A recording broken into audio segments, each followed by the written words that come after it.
Chapter 10 जैव अणु 12th chemistry. इसके इम्पॉर्टेंट प्रश्नों को देखते हैं। चलिए सबसे पहले एक अंक के प्रश्नों को समझते हैं। तो यहाँ पर प्रश्न है, सही विकल्प चुनकर लिखिए। प्रश्न है, कौन सा प्रोटीन रक्त प्रवाह द्वारा O2 का अभिगमन करता है या संवहन करता है? तो ये कौन है? हीमोग्लोबिन। अगला प्रश्न है, बेरी बेरी रोग किस विटामिन की कमी से होता है? तो ये है विटामिन बी। फिर प्रश्न है, एंजाइम जो ग्लूकोज के एथेनॉल में रूपांतरण को उत्प्रेरित करता है, ये है जाइमेज। फिर प्रश्न है, मानव शरीर में कार्बोहाइड्रेट का संचयन होता है ग्लाइकोजन के रूप में। फिर है, बहुधा प्रयोजित डाइसैकेराइड अणु का सूत्र होता है, तो ये C12H22O11 ये डाइसैकेराइड का सूत्र होता है। फिर प्रश्न है, राइबोज के संबंध में निम्न कथन असत्य है। इसमें 6 कार्बन परमाणु होते हैं, यह सत्य है। कार्बन परमाणु की संख्या कम ज़्यादा भी हो सकती है। फिर प्रश्न है, विटामिन B12 में धातु होता है, तो उसमें कोबाल्ट धातु होती है। फिर है, रक्त में ग्लूकोज का मात्रात्मक निर्धारण किया जाता है, तो ये बेनेडिक्ट विलियन से किया जाता है। फिर प्रश्न है, रिकेट्स किस विटामिन की कमी से होता है? विटामिन डी की कमी से। फिर है, उपापचयी विधियों में निम्नलिखित में से कौन सा सर्वाधिक ऊर्जा प्रदान करता है? तो कार्बोहाइड्रेट अधिक ऊर्जा प्रदान करता है। फिर है, विटामिन बी है, तो बी जो है ये राइबोफ्लेविन नाम होता है इसका रासायनिक नाम। फिर प्रश्न है, विटामिन सी की कमी से होता है, स्कर्वी रोग होता है। सभी जीवित कोशिकाओं के अधिकतम प्रभावशाली ऊर्जा वाहक हैं, तो ये एटीपी के अणु होते हैं। फिर प्रश्न है, दूध में उपस्थित डाइसैकेराइड है, तो ये लैक्टोज होता है। फिर प्रश्न है, आरएनए में नहीं पाया जाता, तो ये थाइमीन नहीं पाया जाता है। इसमें थाइमीन की जगह यूरेसिल पाया जाता है। फिर है प्रश्न, एंजाइम होते हैं, तो ये नाइट्रोजन युक्त जटिल यौगिक होते हैं। फिर प्रश्न है, विटामिन सी का रासायनिक नाम क्या है? तो ये है एस्कॉर्बिक अम्ल। अब प्रश्न है, एक शब्द या एक वाक्य में उत्तर लिखना है। विटामिन के का स्रोत है हरे पत्तेदार सब्जियां। खून का थक्का न जमने के लिए उत्तरदायी होता है विटामिन के या फाइलोक्विनोन इसका रासायनिक नाम है। जो भी आपको सरल लगे लिख देना है। अमीनो अम्ल को आपस में कौन सा बंध जोड़ता है? तो ये पेप्टाइड बंध जोड़ता है। फिर यहाँ मनुष्य के शरीर के द्वारा कितने अमीनो अम्ल संश्लेषित होते हैं? तो 10 अम्ल संश्लेषित होते हैं। सेलुलोज किस ग्लूकोज का रेखी बहुलक होता है? बीटा ग्लूकोज का। आरएनए अणु में थाइमिन के स्थान पर कौन सा पिरामिडीन होता है? यूरेसिल होता है। पॉलीसेकेराइड में मोनोसेकेराइड की इकाइयाँ आपस में एक दूसरे से किस बंध द्वारा जुड़ी होती हैं? तो ये ग्लाइकोसाइडिक बंध द्वारा जुड़ी होती हैं। फिर है, रक्त का थक्का बनने में सहायक प्रोटीन क्या कहलाता है? तो उसको हम बोलते हैं फाइब्रिनोजेन। मोनोसेकेराइड कार्बोहाइड्रेट का एक उदाहरण है। इसमें ग्लूकोज और फ्रक्टोज उदाहरण होते हैं मोनोसेकेराइड के। दूध में उपस्थित डाइसैकेराइड शर्करा क्या कहलाती है? लैक्टोज कहलाती है। अब यहाँ पर हम रिक्त स्थानों की पूर्ति करिए, इसको प्रश्न को देखते हैं। ग्लूकोज के ऑक्सीकरण में एटीपी के खाली स्थान अणु उत्पन्न होते हैं, 38 अणु उत्पन्न होते हैं। हाइपरग्लाइसेमिया में रक्त में खाली स्थान की मात्रा बढ़ जाती है, शर्करा की मात्रा बढ़ जाती है। खाली स्थान की कमी से आँखों का रोग होता है, विटामिन ए की कमी से। आयोडीन की कमी से खाली स्थान रोग होता है, घेंघा रोग होता है। रक्त संपूर्ण शरीर के ताप को खाली स्थान बनाए रखता है, एक समान बनाए रखता है। खाली स्थान हार्मोन रक्त में शर्करा की मात्रा को संतुलित करता है, इंसुलिन संतुलित करता है। खाली स्थान रक्त थक्का बनाने के लिए उत्तरदायी होता है, विटामिन के। फिर अमीनो अम्ल खाली स्थान प्रोटीन की मौलिक इकाई होते हैं, तो यहाँ अमीनो अम्ल। खाली स्थान डीएनए में नहीं पाया जाता, तो डीएनए में यूरेसिल नहीं पाया जाता, ये आरएनए में पाया जाता है। हीमोग्लोबिन आयरन का खाली स्थान यौगिक है, ये संकुल यौगिक है। अब यहाँ प्रश्न है, उचित संबंध जोड़िए या सही जोड़ी बनाइए। तो रतौंधी का जो संबंध है वो किससे है? विटामिन ए की कमी से होता है। फिर इसके बाद यहाँ सूखा रोग है, देख लेते हैं, तो ये विटामिन डी की कमी से होता है। फिर यहाँ पर बंधता रोग है, तो ये बंधता रोग जो है विटामिन ई की कमी से होता है। फिर यहाँ पर जो बेरी बेरी है, ये जो है विटामिन बी1 की कमी से होता है। फिर यहाँ पर जो अरक्तता या अनीमिया है, वो जो है विटामिन बी12 की कमी से होता है। इसके बाद यहाँ बालों का जो झड़ना है, वो बायोटिन के कारण होता है। इसके बाद यहाँ पर जो दूध है, तो दूध में कौन सी शर्करा पाई जाती है, लैक्टोज, तो यहाँ पर इसको मिला देंगे। विषम पॉलीसैकेराइड, तो ये जो होता है ग्लाइकोजन होता है। इस तरह से यहाँ पर आपको जोड़ी मिलाना है। यदि ये लाइन समझ में नहीं आए तो नीचे से आप आंसर देख के समझ सकते हैं। अब चलिए हम 2 अंक के प्रश्न समझते हैं। अध्याय 10 ही है, जैवाणु, 12th केमिस्ट्री का ही प्रश्न है। देखते हैं, कार्बोहाइड्रेट को परिभाषित कीजिए। तो वे पदार्थ जो पॉलीहाइड्रॉक्सी एल्डिहाइड या पॉलीहाइड्रॉक्सी कीटोन होते हैं, अथवा वे पदार्थ जो जल अपघटित होने पर ये यौगिक देते हैं, कार्बोहाइड्रेट कहलाते हैं। अगला प्रश्न है, मोनोसेकेराइड किसे कहते हैं, उदाहरण सहित समझाइए। तो ये सबसे सरलतम कार्बोहाइड्रेट हैं और इन्हें जल अपघटन द्वारा अधिक सरल अणुओं में परिवर्तित नहीं किया जा सकता है। जैसे इसके 2 प्रकार होते हैं, एल्डोज और कीटोज। तो यहाँ पर एल्डोहेक्सोज में आते हैं ग्लूकोज, गैलेक्टोज, मैनोज। इसमें कोई भी एक उदाहरण दे सकते हैं। ये C6H12O6 है। फिर कीटोहेक्सोज जिसमें कीटोन होते हैं, उसके लिए फ्रक्टोज, सार्बोस ये होते हैं। इनका भी सूत्र यही होता है, संरचना भर अलग अलग होती है। फिर है प्रश्न, डाइसैकेराइड क्या है, किसी सामान्य डाइसैकेराइड का अणुसूत्र लिखिए। तो डाइसैकेराइड वे सैकराइड हैं जिसमें मोनोसैकेराइड के 2 अणु संयुक्त होते हैं और या फिर उनके निष्कर्षण द्वारा बनते हैं।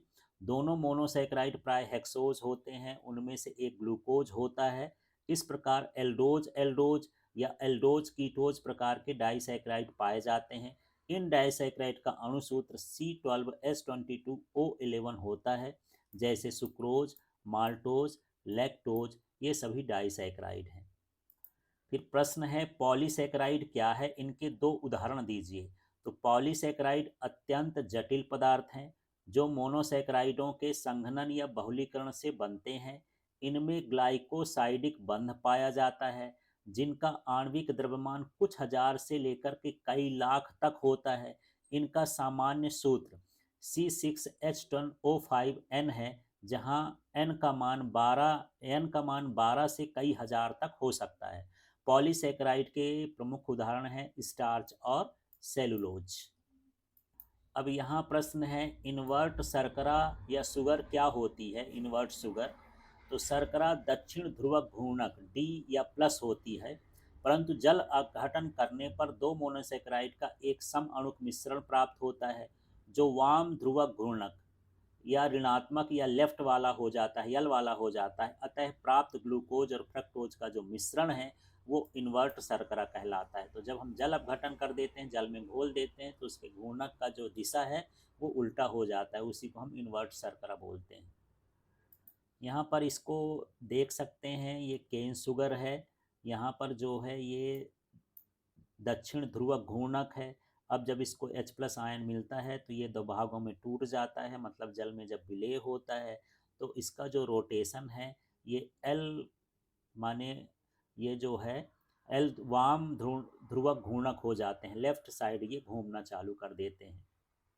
तो इसी को हम क्या बोलेंगे कि ये क्या है, इन्वर्ट शुगर है। ये ग्लूकोज और फ्रक्टोज का मिश्रण होता है। फिर प्रश्न है, पौधों में कार्बोहाइड्रेटों के 2 मुख्य कार्यों को लिखिए। तो यहाँ पर जो कार्बोहाइड्रेट पौधों में पाया जाता है वो सेलुलोज है। ये पादप कोशिकाओं की कोशिका भित्ति बनाते हैं। दूसरा जो पाया जाता है वो स्टार्च होता है। ये पौधों में संग्रहित मुख्य पॉलीसैकेराइड हैं। स्टार्च बीजों में जमा होता है।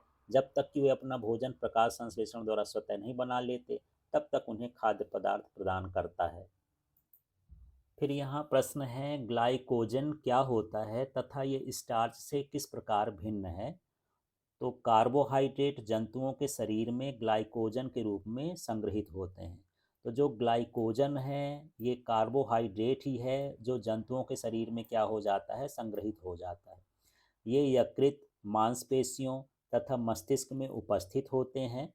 एंजाइम ग्लाइकोजन को ग्लूकोज में तोड़ता है जब शरीर को ग्लूकोज की आवश्यकता होती है। तो फिर यहाँ ग्लाइकोजन एमाइलोपेक्टिन स्टार्च की तुलना में ज़्यादा शाखित होते हैं। ग्लाइकोजन श्रृंखला 10-14 ग्लूकोज इकाइयों से बनी होती है, जबकि एमाइलोपेक्टिन 20 से 25 ग्लूकोज की इकाइयों का बना होता है। तो इस तरह से यहाँ पर जो ग्लाइकोजन है स्टार्च से क्या होता है, भिन्न होता है। फिर प्रश्न है प्रोटीन क्या है। प्रोटीन उच्च अणुभार के नाइट्रोजन युक्त जटिल कार्बनिक यौगिक हैं जो अल्फा अमीनो अम्ल के संघनन बहुलक होते हैं। ये सभी जंतु तथा पादप के प्रोटोप्लाज्म में पाए जाते हैं।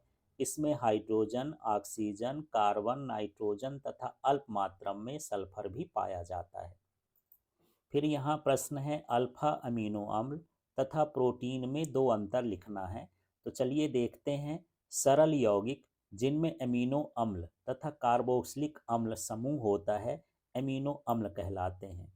प्रोटीन क्या होते हैं, ये जटिल नाइट्रोजन युक्त यौगिक प्रोटीन कहलाते हैं। अमीनो अम्ल के संयोजन से डाईपेप्टाइड, पॉलीपेप्टाइड तथा प्रोटीन बनते हैं। तो जब बहुत सारे अमीनो अम्ल मिलते हैं तो ये डाईपेप्टाइड भी बनाते हैं, पॉलीपेप्टाइड भी बनाते हैं, प्रोटीन भी बनाते हैं। प्रोटीन के जल अपघटन से अमीनो अम्ल प्राप्त होते हैं। अब यहाँ पर उदाहरण जैसे ग्लाइसिन, लाइसिन, ये अमीनो अम्ल के उदाहरण हैं, और हीमोग्लोबिन है, केसीन है, ये प्रोटीन के उदाहरण हैं। फिर प्रश्न है अंडे को उबालने पर उसमें उपस्थित जल कहाँ चला जाता है। तो जब अंडे को उबाला जाता है तब प्रोटीन के विकृतीकरण तथा स्कंदन हाइड्रोजन बंध द्वारा होता है, जिससे अंडे में उपस्थित जल अवशोषित हो जाता है। इस क्रिया में गोलिकाकार प्रोटीन अघुलनशील रेशेदार प्रोटीन में परिवर्तित हो जाता है। तो कुल मिला के जब प्रोटीन का विकृतीकरण होता है और हाइड्रोजन बंध बनता है तभी स्कंदन की प्रक्रिया होती है। स्कंदन का मतलब होता है कि वहाँ पर उनके जमने की प्रक्रिया होती है, उसी में जल क्या हो जाता है, अवशोषित हो जाता है। फिर यहाँ आवश्यक तथा अनावश्यक अमीनो अम्ल क्या होते हैं, प्रत्येक प्रकार के दो दो उदाहरण देना है। तो आवश्यक अमीनो अम्ल देखते हैं। अमीनो अम्ल जिन्हें हमारा शरीर नहीं बनाता है, ये आहार से प्राप्त होते हैं। उदाहरण वैलीन, आइसोल्यूसिन, आर्जिनिन, ल्यूसीन, ये जो हैं आवश्यक अमीनो अम्ल हैं। अनावश्यक अमीनो अम्ल वे हैं, तो ये वे अमीनो अम्ल हैं जिन्हें हमारा शरीर बनाता है, जैसे ग्लूसीन, एलानिन, ग्लूटेमिक अम्ल, एस्पार्टिक अम्ल, सेरीन इत्यादि। फिर प्रश्न है हमारे शरीर में विटामिन सी संचित क्यों नहीं होता है। विटामिन सी जल में घुलनशील होता है, यह हमारे शरीर में संचित नहीं होता क्योंकि ये मूत्र के द्वारा आसानी से निष्कासित हो जाता है। फिर प्रश्न है विटामिन सी का रासायनिक नाम लिखना है, स्रोत लिखना है, इसकी कमी से रोग लिखना है। तो विटामिन सी का रासायनिक नाम हो गया एस्कॉर्बिक अम्ल, इसका स्रोत हो गया संतरा, नींबू, आंवला, टमाटर, जो भी खट्टे पदार्थ होते हैं। विटामिन सी की कमी से होने वाले जो रोग हैं, स्कर्वी होता है, पायरिया होता है, हड्डियां कमजोर होती हैं। फिर प्रश्न है कोशिका में पाए जाने वाले विभिन्न प्रकार के आरएनए कौन से हैं। तो ये तीन तरह के आरएनए पाए जाते हैं। ये है राइबोसोमल आरएनए, आरआरएनए जिसको बोलते हैं, संदेशवाहक आरएनए जिसको एमआरएनए बोलते हैं, मैसेंजर आरएनए। फिर ये अंतरण आरएनए, इसको बोलते हैं ट्रांसफर आरएनए, टीआरएनए। तो इसमें डिटेल नहीं करना है, 2 नंबर में सिर्फ नाम ही लिखना है इनका। फिर प्रश्न है अमीनो अम्लों की उभयधर्मी प्रकृति से आप क्या समझाएंगे। तो ज्विटर आयन भी आ जाए तब भी आपको यही लिख देना है, ये ज्विटर आयन भी पूछ देता है और अमीनो की उभयधर्मी प्रकृति को भी पूछ दे तो यही आपको लिखना है। तो ज्विटर आयन संरचना के कारण अमीनो अम्ल उभयधर्मी स्वभाव के होते हैं। अमीनो अम्ल में अम्लीय स्वभाव भी होता है और यहाँ पर जो है क्षारीय गुण जो है COH के कारण होते हैं। तो यहाँ पर देख लीजिए जो NH3 होता है इस समूह के कारण उसमें कौन सा होता है, क्षारीय गुण होता है, और जो COH समूह इसके साथ जुड़ता है वो इसके कारण होता है अम्लीय स्वभाव। तो इस तरह अमीनो अम्ल में ज्विटर आयन होता है। तो ज्विटर आयन का मतलब यही है कि इसमें ऋणात्मक भी है, धनात्मक भी है, ये दो तरह के आयन इसमें उपस्थित हैं, इसलिए अम्लीय व्यवहार भी करता है, क्षारीय व्यवहार भी करता है। तो ये जो COA समूह है ये अम्लीय को बताता है, जो N+ है ये क्षारीय को बताता है। इस तरह से ये ज्विटर आयन आ जाए तब भी आपको यही करना है। और दूसरा इस तरह का क्वेश्चन आ जाए कि एमिनो अम्ल की उभयधर्मी प्रकृति को समझाइए, तब भी यही करना है। अब यहाँ 3 अंक के प्रश्न हैं। अध्याय 10 है जैव अणु, 12th केमिस्ट्री ये है। पहला प्रश्न देखते हैं, प्रोटीन के संदर्भ में निम्नलिखित को परिभाषित करना है। पेप्टाइड बंध समझाना है, प्राथमिक संरचना समझाना है और विकृतीकरण को समझाना है। तो चलिए यहाँ पर सबसे पहले देखते हैं पेप्टाइड बंध। तो पेप्टाइड बंध एक एमाइड बंध है जो COH समूह और एक अमीनो अम्ल के एक दूसरे अमीनो अम्ल के NH2 समूह के बीच जल से एक अणु के निष्कासन द्वारा बनता है। ये 2 अमीनो अम्ल की इकाइयों को एक पेप्टाइड अणु में जोड़ देता है। तो यहाँ पर देख लीजिए, ये ग्लाइसिन है, ये एलेनिन है, ये यहाँ पर 2 जो हैं अमीनो अम्ल हैं दोनों तरह के। अब यहाँ पर जो है इसका जल का विघटन होता है, तो इसको निकालने के बाद यहाँ पर ये इनको जोड़ देता है। तो इसी को हम क्या बोलते हैं, पेप्टाइड बंध बोल देते हैं। तो यहाँ पर जल के अणु का निष्कासन होता है और जल के अणु के निष्कासन के बाद ये अणु आपस में जुड़ जाते हैं। लेकिन यहाँ पर एक जो है, जो OH समूह है, ये इससे निकलता है COH से, और जो H है ये NH2 से निकलता है, एक H। इस तरह से यहाँ पर जो है ये पेप्टाइड बंध बनता है। तो एक जो है अम्लीय समूह से और एक जो है क्षारीय समूह से, इस तरह से यहाँ पर जल का निष्कासन होगा इन इकाइयों से, तब पेप्टाइड बंध बनेगा। अब यहाँ पर प्रोटीन क्या है, अमीनो अम्ल का बहुलक है जो अमीनो अम्ल के विशिष्ट क्रम के साथ बंधा होता है।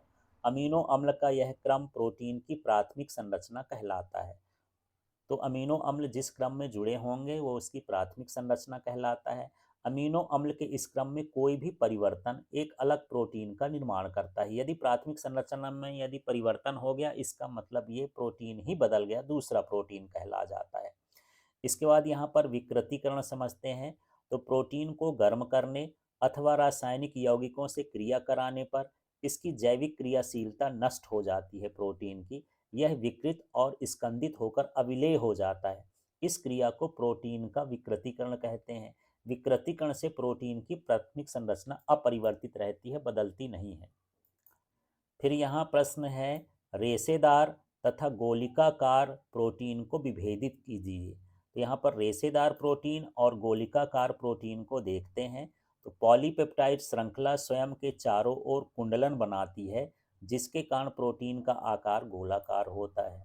इसे रेशेदार प्रोटीन कहते हैं। फिर यहाँ गोलिकाकार प्रोटीन पॉलीपेप्टाइड श्रृंखलाएं कुंडलिक होकर बनाती हैं, गोलाकृति बना लेती हैं। इसे हम गोलिकाकार प्रोटीन कहते हैं। रेशेदार प्रोटीन जल में अविलेय होते हैं, ये सामान्यतः जल में विलेय होते हैं। रेशेदार प्रोटीन पीएच और तापमान के प्रति सक्रिय होते हैं और ये पीएच मान के प्रति क्या होते हैं, निष्क्रिय होते हैं। फिर है यहाँ प्रश्न, एंजाइम क्या है, उद्योगों में इनके 4 अनुप्रयोग लिखना है।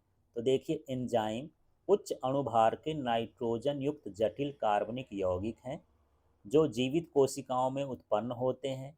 ये मुख्य रूप से रासायनिक क्रियाओं को, जैव रासायनिक क्रियाओं को उत्प्रेरित करते हैं। यहाँ जैव शब्द जोड़ सकते हैं, शरीर जो जीवों में होती उनकी क्रियाओं के लिए है। अतः एंजाइम जीव उत्प्रेरक का काम करते हैं। उदाहरण देख लीजिए, इन्वर्टेज एंजाइम सुक्रोज के जल अपघटन को उत्प्रेरित करता है। तो यहाँ पर ये सुक्रोज है, ये जल है। अब यहाँ इन्वर्टेज एंजाइम है, तो इसको ये क्रिया करा के ग्लूकोज और फ्रक्टोज में बदल रहा है। तो इस तरह से यहाँ पर एंजाइम को लिख सकते हैं। अब इसके उपयोग देख लेते हैं। कार्बोहाइड्रेट के किण्वन से बियर, विस्की, मादक पेय द्रव्य निर्माण होता है। खाद्य उद्योग में मक्का के स्टार्च से शरबत बनाने में होता है, पनीर बनाने में होता है। किण्वन क्रिया द्वारा सीरा से अल्कोहल बनाने में होता है। ये सीरा या अल्कोहल एक ही चीज़ है। अब यहाँ पर हम 4 अंक के प्रश्नों को समझते हैं। अध्याय 10 ही जैवणी अणु है, 12th केमिस्ट्री। तो इसमें प्रश्न है, किन्हीं 4 प्रोटीनों के नाम देते हुए इनके द्वारा मनुष्य के शरीर में किए जाने वाले कार्य को समझाना है। तो चलिए प्रोटीनों का नाम देखते हैं और वो हमारे लिए कैसे उपयोगी हैं उसको देखते हैं। तो ये है हीमोग्लोबिन, यह रक्त में पाया जाता है तथा श्वसन क्रिया में ऑक्सीजन से साथ मिल करके ऑक्सी हीमोग्लोबिन नामक अस्थायी यौगिक बनाता है, जो फेफड़ों से विभिन्न ऊतकों तक ऑक्सीजन का संवहन करता है। दूसरा है मायोसिन, यह मांसपेशियों में पाया जाता है और मांसपेशियों के संचालन में सहायक होता है। इसके बाद यहाँ पर तीसरा हम देख लेते हैं, ये है पेप्सिन। यह शरीर के आहार नाल के अमाशय में पाया जाता है तथा यह भोजन के पाचन में सहायक होता है। फिर है फाइब्रिनोजन। यह रक्त में पाया जाता है तथा यह रक्त का थक्का बनने में सहायक होता है। इस तरह से ये प्रोटीन और उनके कार्य हैं। अब यहाँ प्रश्न है, प्रोटीन की संरचना स्पष्ट कीजिए। तो देखिए, प्रोटीन अणु अमीनो अम्लों के रैखिक बहुलक होते हैं। इनकी संपूर्ण संरचना 4 पदों में निर्धारित होती है। पहली संरचना यहाँ पर हम देख लेते हैं। इसमें प्रोटीन प्राथमिक संरचना देखते हैं। इसमें प्रोटीन की पॉलीपेप्टाइड श्रृंखला में विभिन्न अमीनो अम्लों के परस्पर जुड़ने का क्रम हमको पता होता है। एक निश्चित क्रम में ही अमीनो अम्ल जुड़ते हैं किसी प्रोटीन में, तो उसको हम प्राथमिक संरचना कहते हैं। दूसरा है द्वितीयक संरचना। यह प्रोटीन की पेप्टाइड श्रृंखलाओं के संरूपण का ज्ञान कराती है कि उसका रूप कैसा है। इसके बाद जो तृतीयक होती है, इससे यह ज्ञान होता है कि प्रोटीन अणु किस प्रकार से मुड़ करके एक विशिष्ट आकृति प्राप्त कर लेते हैं। अब चतुर्थक संरचना है। इससे यह पता चलता है कि दो पॉलीपेप्टाइड श्रृंखलाएं एक दूसरे के सापेक्ष किस प्रकार व्यवस्थित होती हैं। तो इस तरह से यहाँ पर इनकी संरचनाएं होती हैं। इसके बाद अगला प्रश्न है यहाँ पर, कार्बोहाइड्रेट क्या है? मोनो, डाई तथा पॉलीसेकेराइड का उदाहरण सहित समझाइए। तो देखते हैं यहाँ पर, कार्बोहाइड्रेट वे पदार्थ जो पॉलीहाइड्रोक्सी एल्डिहाइड या पॉलीहाइड्रोक्सी कीटोन हैं, अथवा वे पदार्थ जो जल अपघटन के पश्चात ये यौगिक देते हैं, कार्बोहाइड्रेट्स कहलाते हैं। जब जल अपघटन के आधार पर जो है इसको 3 भागों में बांटा गया है। तो पहला भाग इसका देख लेते हैं, मोनोसेकेराइड। ये सबसे सरल कार्बोहाइड्रेट्स है। इन्हें जल अपघटन द्वारा अधिक सरल कार्बोहाइड्रेट में परिवर्तित नहीं किया जा सकता। इनका सामान्य सूत्र जो होता है CnH2n होता है। मतलब यहाँ यदि ये 6 ले लिए हैं तो ये 6 दूनी 12 होगा, ये 6 होगा। और इनकी संख्या जो n का मान है 1 से 10 तक हो सकती है। ये क्रिस्टली ठोस होते हैं, जल में घुलनशील होते हैं, स्वाद में मीठे होते हैं। ये 2 प्रकार के होते हैं, एल्डोज और कीटोस। इसमें एल्डिहाइड समूह होता है, इसमें कीटोन समूह होता है। अब हम दूसरे हिस्से में जाते हैं, जो है डाइसैकेराइड। तो ये वे शर्करा हैं जो मोनोसेकेराइड के 2 अणुओं से संयुक्त होने पर बनते हैं या जल के निष्कर्षण द्वारा बनते हैं। दोनों मोनोसेकेराइड प्राय हेक्सोज होते हैं। इनमें से एक अणु ग्लूकोज होता है।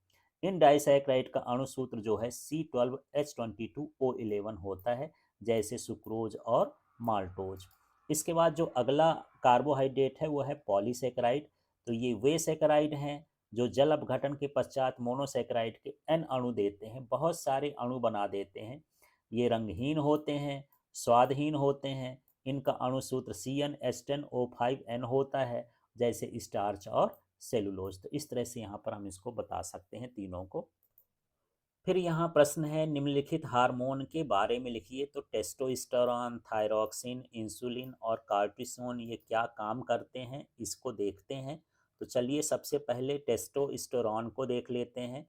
तो टेस्टोस्टेरोन हार्मोन को स्रावित करने वाली ग्रंथि वृषण है तथा इसका कार्य पुरुषों में जनन अंगों का नियंत्रण है या द्वितीयक लैंगिक लक्षणों को उत्पन्न करता है। दूसरा है थायरॉक्सिन। इस हार्मोन को स्रावित करने वाली ग्रंथि का नाम थायराइड है। इसका कार्य उपापचय क्रियाओं एवं वृद्धि में नियंत्रण करना है। फिर तीसरा है इंसुलिन। तो इंसुलिन हार्मोन अग्नाशय द्वारा स्रावित होता है तथा इसका कार्य है रक्त में ग्लूकोज की मात्रा का नियंत्रण करना। फिर अगला है कार्टिसोन। तो कार्टिसोन एड्रीनल कार्टेक्स द्वारा स्रावित होता है तथा इसका कार्य वसा, प्रोटीन तथा जल के उपापचय का नियंत्रण करना है। फिर प्रश्न है, संक्षेप में समझाइए। 2 एंजाइमों के नाम तथा उनके कार्य लिखिए। जल में घुलनशील 2 विटामिनों के नाम, इनके अभाव से होने वाले रोग लिखिए। तो चलिए यहाँ पर देखते हैं 2 एंजाइम के नाम तथा उनके कार्य। तो यहाँ पर है ये एमाइलेज, इसका टाइलिन भी नाम होता है। यह स्टार्च को ग्लूकोज में बदलता है। तो इस तरह से आप बता सकते हैं स्टार्च एमाइलेज, और ये किस में बदल गया, ग्लूकोज में। अब दूसरा एंजाइम है वो है पेप्सिन। यह प्रोटीन को अमीनो अम्ल में बदलता है। तो इस तरह से ये प्रोटीन है, पेप्सिन एंजाइम होता है, तो ये अमीनो अम्ल में बदल जाता है, माने पाचन में सहायक होता है। इसके बाद यहाँ पर जल में घुलनशील विटामिन का नाम देखते हैं। तो विटामिन B1 है, जल में घुलनशील है, इसके अभाव से बेरी बेरी रोग होता है। फिर विटामिन सी है, ये एस्कॉर्बिक अम्ल इसका रासायनिक नाम है, इसके अभाव से स्कर्वी रोग होता है।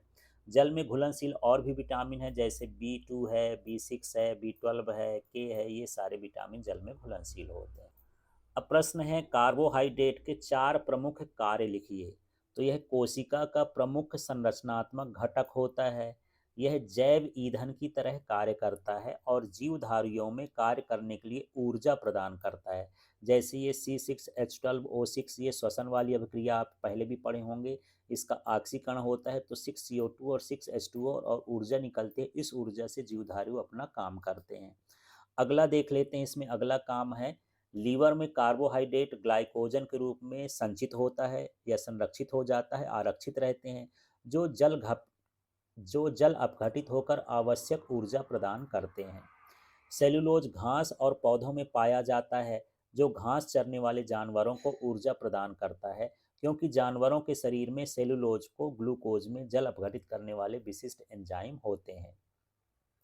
तो चलिए, इस टेबल को यदि आप पढ़ लेंगे तो विटामिन वाली समस्या पूरी हो जाएगी। यदि ये टुकड़े में भी पूछेंगे, क्योंकि ये टेबल आएगी नहीं, छोटे छोटे टुकड़ों में पूछा जाता है, इनका कहीं रासायनिक नाम, इनसे कमी से होने वाले रोग, तो इससे बना सकते हैं। तो मैं जल्दी जल्दी पढ़ देता हूँ। विटामिन ए रेटिनल, अंडा, दूध, लीवर, आयल इसमें पाया जाता है। इससे कमी से रतौंधी, डर्मेटोसिस, बौनापन होता है। फिर विटामिन B1 थायमिन कहलाता है, चावल की भूसी, गेहूँ, ईस्ट में पाया जाता है। इससे कमी से बेरी बेरी रोग होता है। फिर यहाँ पर होता है विटामिन B2, तो राइबोफ्लेविन है, अंडा का पीला भाग, दूध, हरी सब्जी में पाया जाता है। ये डर्मेटोसिस ग्लाइसिटिस में बीमारी होती है। फिर है विटामिन B4, निकोटिनिक अम्ल है, इसका रासायनिक नाम ईस्ट, यकृत, दूध, मांस, हरी सब्जी में पाया जाता है। त्वचा का सूखापन, डायरिया, एनीमिया, इस तरह से इससे रोग होते हैं। फिर विटामिन B10 है, ये फोलिक अम्ल है, इसका रासायनिक नाम ईस्ट में पाया जाता है, इसकी कमी से एनीमिया होता है।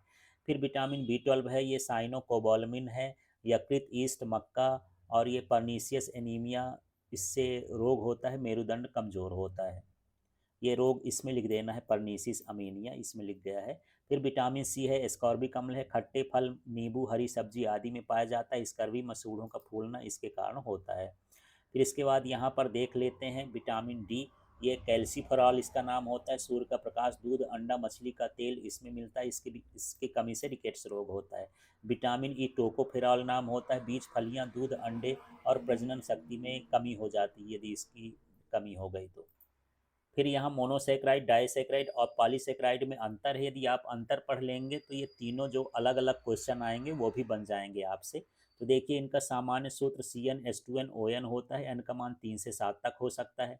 इनका जो सामान्य सूत्र होता है Cn+1, ये 2nn होता है। और इनका जो सामान्य सूत्र होता है C5H8O4n या C6H10 5n, दो तरह का सूत्र हो सकता है। इसका जल अपघटन नहीं होता है। इसका जल अपघटन होता है तो दो अणु बनते हैं। इसका जल अपघटन होता है तो बहुत सारे अणु बनते हैं। ये जल में विलेय होते हैं, स्वाद में मीठे होते हैं। ये जल में विलेय होते हैं, स्वाद में मीठे होते हैं, लेकिन जल में ये अविलेय होते हैं, स्वादहीन होते हैं। इनमें ग्लूकोसाइड बंध नहीं होता है, इनमें होता है, और इनमें अनेक बंध होते हैं।